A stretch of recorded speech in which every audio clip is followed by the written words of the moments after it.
Today we're taking a look at these MLB matches: San Diego Padres vs Oakland Athletics, Cleveland Indians vs Toronto Blue Jays, and Philadelphia Phillies vs Washington Nationals, which are happening on Wednesday, August 4, 2021, and giving you match breakdowns, betting tips and predictions in general on these games. Welcome back to High Stakes. Let's get straight into it. Also, don't forget to subscribe to get notified as soon as we release these sport prediction videos. And if you would like more betting tips and predictions, then check out our Patreon in the link down below. Our new Patreon is a way for us to help you improve your chances of making more money. 5 plans are available for each and every one of you. You can get 30 extra betting picks all the way up to 270 extra betting picks per month. Stop wasting hours of your time searching for bad betting advice that ends up costing you a lot of money.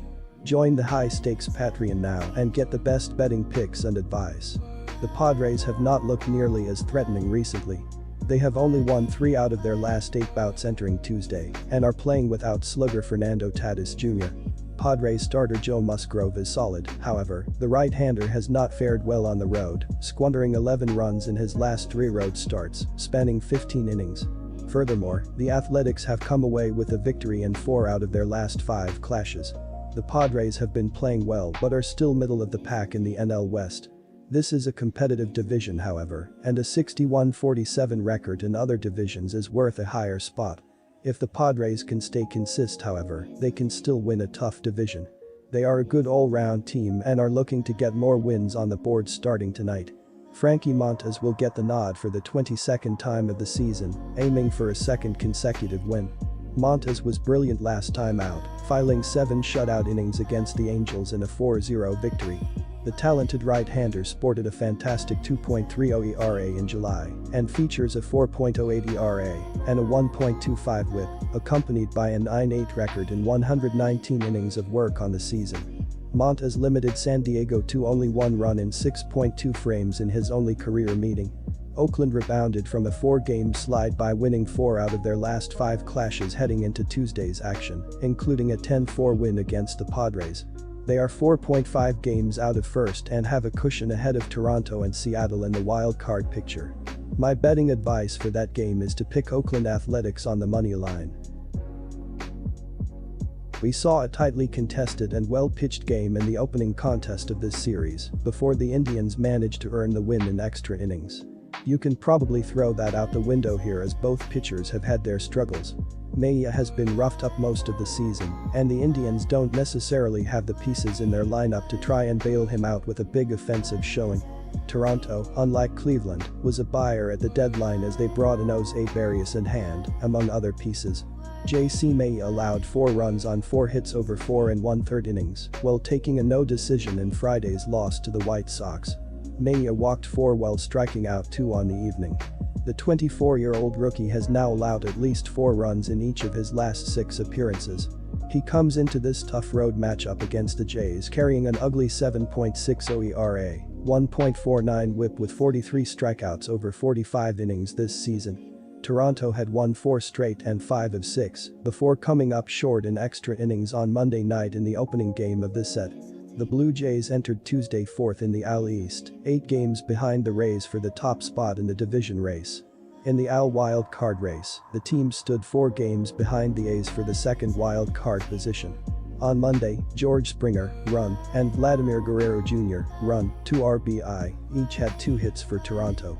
Guerrero Jr. hit his 34th homer of the season in a losing effort for the Blue Jays.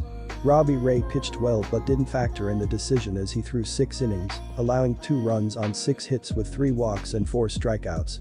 Brad Hand, 5-6, took the loss in relief as he allowed 3 runs, 2 earned, on 2 hits with no walks and 1 strikeout in 1 inning of work. Steven Matz is on the mound and makes his 19th start of the year for the Blue Jays in this contest.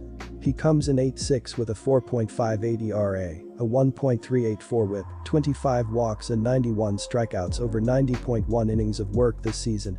Matz took the loss in his last start, which came in the second game of a doubleheader on the road against the Red Sox last Wednesday.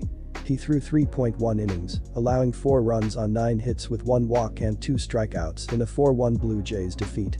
Pitching at home this season, Matz is 2-2 with a 5.51 ERA, a 1.714 WHIP, 13 walks and 27 strikeouts over 32.2 innings in 7 starts. Matz makes his 4th career start against the Indians in this contest.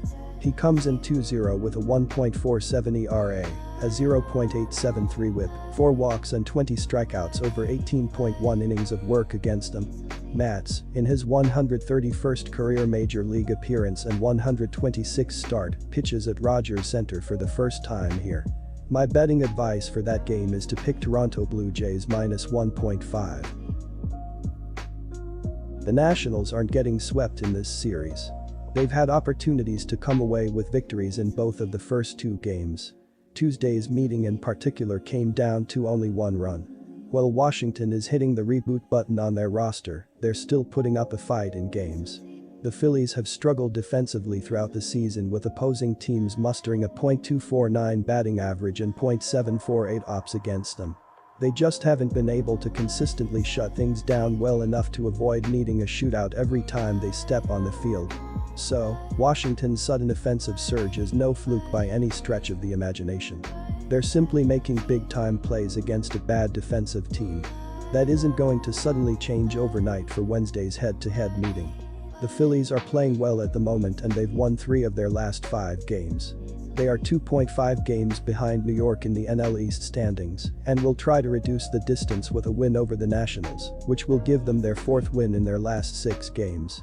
Philadelphia is averaging 4.58 runs per game. Their .243 batting average is 13th in the league. Their .322 on-base percentage is 10th, while their .403 slugging percentage is 14th. Gene Segura leads Philadelphia with a .308 batting average, while Rhys Hoskins leads the team with 23 home runs and 63 RBI. Philadelphia's pitching hasn't been as good as the team's offense. Opponents have a .244 batting average against the Phillies, which is 22nd in the league. Their 4.49 ERA is 19th, while their 1.32 WHIP is 17th. In his last start, Anderson gave up 3 hits and 2 runs in 4 innings, leading to a 7-0 loss to Pittsburgh. They will need a better effort from him if they want to win this game. For a team that basically hit the reboot button, the Nationals are still making it interesting against the Phillies in this series. Their ace pitcher, Max Scherzer, is now in a Los Angeles Dodgers jersey, along with Trey Turner, the MLB All-Star and team's former leader in batting average. This isn't a Nationals team committed to winning now. Quite the contrary, they're a team fine with losing now to get better later. But that doesn't mean the proud players on the roster are ready to stop fighting. They've come up short in both of the first 2 meetings of this series with the Phillies, but they have mustered 4+ runs in each game. There's certainly more where that came from against a Phillies defense that has been overly generous this season. Perhaps they'll be generous enough to allow the Nationals to come away with an upset. My betting advice for that game is to pick Washington Nationals. Good luck to all of you. That's it for this video. Stay tuned and stay safe for the next betting tips and advice.